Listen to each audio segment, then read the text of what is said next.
قلب في التاريخ واقرا الحكاية، الحق بينتصر آخر الرواية.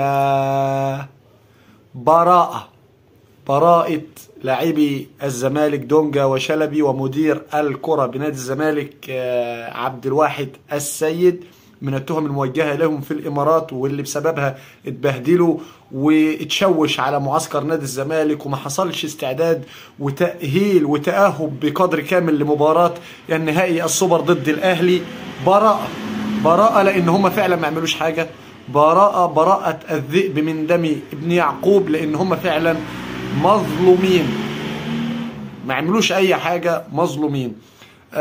في أنباء بتتردد من شوية، حد بعت لي رسالة بيقول لي إنه براءة دونجا وبراءة عبد الواحد، لكن شلبي تم تغريمه ب600,000 درهم إماراتي، يعني حوالي 8 مليون جنيه. برضه هي الغرامة اللي كنا بنتكلم عنها إن لعيبة الزمالك ممكن تدفعها من حوالي يومين من يوم الواقعة.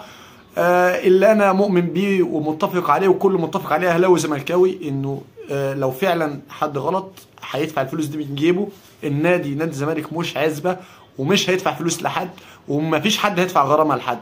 لو حد فعلا غلطان هيدفع الغرامة من جيبه وهتتخصم من مستحقاته. ختاما عزيزي المشاهد، إذا كنت واقفا حائرا ولا تستطيع أن تحدد وتميز أين هو الحق، فقط قف في الجانب المقابل لجمهور الأهلي والأهلي.